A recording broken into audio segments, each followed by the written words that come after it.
ಪ್ರಮುಖವಾದ ವಿಚಾರ ಏನು ಅವ್ರಿಗೆ ತಿಳಿಸಿದ್ದೇವೆ ಅಂತಂದ್ರೆ, ಈಗ ಒಂದು ಹೊಸ CSR ಪಾಲಿಸಿ ತರ್ತಾ ಇದ್ದೇವೆ. ಏನು CSR ಪಾಲಿಸಿ ಅಂದ್ರೆ, ಗ್ರಾಮೀಣ ಪ್ರದೇಶದಲ್ಲಿ, ಟೌನಲ್ಲ, ಸಿಟಿಗಳಲ್ಲ, ಹಳ್ಳಿಗಳಲ್ಲಿ, ನಮ್ಮ ದೇಶದಲ್ಲಿ, ನಮ್ಮ ರಾಜ್ಯದಲ್ಲಿ ಯಾರು ಇಲ್ಲಿ 2% ಕಂಪಲ್ಸರಿ CSRಗೆ ಖರ್ಚು ಮಾಡಬೇಕು ಅಂತಿದೆ. ಫಸ್ಟ್ ಪ್ರಿಯಾರಿಟಿ ನಮ್ಮ ಶಾಲೆಗಳಿಗೆ. ಜನ ನಗರಕ್ಕೆ ಬರೋದನ್ನ ತಪ್ಪಿಸ್ಬೇಕು, ಟೌನ್ಗಳಿಗೆ ಬರೋದನ್ನ ತಪ್ಪಿಸ್ಬೇಕು. ವಿದ್ಯಾಭ್ಯಾಸಕ್ಕೋಸ್ಕರ ಒಳ್ಳೆ ಕ್ವಾಲಿಟಿ ಎಜುಕೇಶನ್ ಕೊಡಿಸ್ಬೇಕು. ಕನಿಷ್ಠ ನಮ್ಮದೇ ಆದಂಥ ಡಿಸೈನ್ ಕ್ರಿಯೇಟ್ ಮಾಡಿದ್ವಿ. ಮುಂದಕ್ಕೆ ಕೆಲವು ಸ್ಕೂಲ್ ಒಂದೊಂದು ಸ್ಕೂಲ್ ಅಡಾಪ್ಟ್ ಮಾಡಕ್ಕೆ ತಿಳಿಸ್ತೀವಿ. ಗೌರ್ಮೆಂಟ್ ಶಾಲೆಗಳಿಗೆ ಒಳ್ಳೆ ಅವರಿಗೆ ಫೆಸಿಲಿಟೀಸ್ ಕೊಟ್ಟು, ನಗರಗಳಲ್ಲಿ, ಟೌನ್ಗಳಲ್ಲಿ ಯಾವ ರೀತಿ ಕ್ವಾಲಿಟಿ ಎಜುಕೇಶನ್ ಸಿಗ್ತಾ ಇದೆ ಅದೇ ರೀತಿ ವಿದ್ಯಾಭ್ಯಾಸವನ್ನು ಕೊಡಿಸಬೇಕು ಅನ್ನೋ ದೃಷ್ಟಿಯಿಂದ CSR ಶಾಲೆಗಳನ್ನು ಮಾಡಬೇಕು ಅಂತ ತೀರ್ಮಾನ ಮಾಡಿದ್ದೇವೆ. ಈಗಾಗಲೇ ನಮ್ಮ ಜಿಲ್ಲೆಯಲ್ಲೇ ನೀವು ಹೋಗಿ ನೋಡ್ಕೊಂಬನ್ನಿ, ಒಂದು 20ಕ್ಕೂ ಹೆಚ್ಚು ಇಂಥ ಶಾಲೆಗಳನ್ನು ನಾವು ಪ್ರಾರಂಭ ಮಾಡಿದ್ದೇವೆ.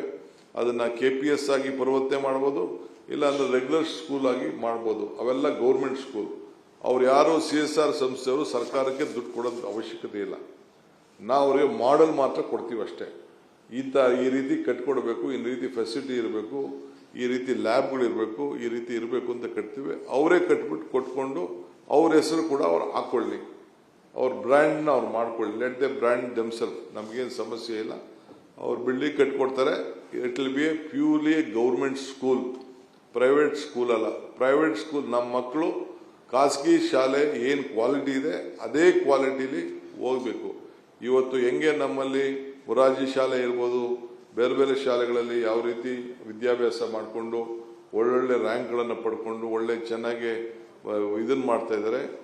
ಆದರ್ಶ ಶಾಲೆಗಳು, ಬೇರೆ ಬೇರೆ ಹೆಸರುಗಳಲ್ಲಿ ಶಾಲೆಗಳಿದೆ, ಹಾಸ್ಟೆಲ್ಗಳಿದೆ. ಆ ರೀತಿ ಅವರೆಲ್ಲರೂ ಕೂಡ ಒಳ್ಳೆ ಬಿಲ್ಡಿಂಗ್ಗಳನ್ನು ವ್ಯವಸ್ಥೆ ಮಾಡಿಕೊಂಡು ಒಳ್ಳೆ ಇನ್ಫ್ರಾಸ್ಟ್ರಕ್ಚರ್ ಕ್ರಿಯೇಟ್ ಮಾಡಲಿಕ್ಕೆ ನಾವು ಕಾರ್ಯಕ್ರಮವನ್ನು ನಾವು ರೂಪಿಸಿ, ಆ ಸದ್ಯದಲ್ಲೇ ಇನ್ನೊಂದು 2-3 ದಿನದಲ್ಲಿ ಅವ್ರಿಗೆ ಪಾಲಿಸಿ ಎಲ್ಲ ಹೋಗ್ತಾ ಇದೆ. ಮತ್ತು ಈಗಾಗಲೇ ನಾನು 240 ಸ್ಕ್ವೇರ್ ಫೀಟ್ ಈಗಾಗಲೇ ಜಿಯೋ ಕೂಡ ಇಶ್ಯೂ ಆಗಿದೆ, ಅದು ಕೂಡ ಆಗ್ತಾ ಇದೆ. ಇದಲ್ಲದೆ for the first time in India private employment exchange ಯಾರ್ಯಾರು ಉದ್ಯೋಗವನ್ನ ಖಾಸಗಿಲಿ ಪಡ್ಕೊಳ್ಬೇಕು ಅವರು ಈ ಎಕ್ಸ್ಚೇಂಜ್ ಅಲ್ಲಿ ಎನ್ರೋಲ್ ಮಾಡ್ಕೊಳ್ಬೇಕು. ಯಾರು ಫ್ಯಾಕ್ಟರಿಗಳಿಗೆ ಉದ್ಯೋಗ ಬೇಕು ಆ ಹುಡುಗರುಗಳು ಕೆಲವೆಲ್ಲ ಬೇಕಾದಷ್ಟು ನೀವೆಲ್ಲ ಗಮನಿಸಿದ್ದೀರಿ, ಅವರು ಪ್ರೈವೇಟ್ ಆಗಿ ಮಾಡ್ಕೊಳ್ಳೋದು, ಜಾಬ್ ಫೇರ್ ನಡೆಸೋದು ಇವೆಲ್ಲ ಮಾಡ್ತಾರೆ. ನೇರವಾಗಿ ಅವರು ಎಕ್ಸ್ಚೇಂಜ್ ಅಲ್ಲಿ ನಮ್ಮ ಹುಡುಗರುಗಳು ರಿಜಿಸ್ಟರ್ ಮಾಡ್ಕೊಳ್ತಾರೆ. ಆ ಸಂಸ್ಥೆಯವ್ರಿಗೆ 50 ಜನ ಬೇಕಾ, 20 ಜನ ಬೇಕಾ, 30 ಜನ ಬೇಕಾ, ಏನು ಕ್ವಾಲಿಫಿಕೇಶನ್ ಬೇಕಾ ಅವರು ಎಕ್ಸ್ಚೇಂಜ್ ಮಾಡ್ತಾರೆ. ನಮ್ಮ ಸ್ಥಳೀಯರಿಗೆ ಹೆಚ್ಚಿಗೆ ಅವಕಾಶ ಸಿಗಬೇಕು. ನಾವು ಅವ್ರ ಹತ್ರ ಮಾತಾಡ್ತೀವಿ. ಅವ್ರಿಗೂ ಎಲ್ಲರಿಗೂ 100% ನಾವು ತೆಗೆದುಕೊಳ್ಳಿ ಅಂತ ಹೇಳಲಿಕ್ಕೆ ಆಗುದಿಲ್ಲ. ಯಾಕೆಂದ್ರೆ ಕೆಲವು ಟೆಕ್ನಿಕಲ್ ಹ್ಯಾಂಡ್ಸು ಹೊರಗಡೆಯಿಂದನೂ ಅವಕಾಶ ಕೊಡಬೇಕಾಗ್ತದೆ.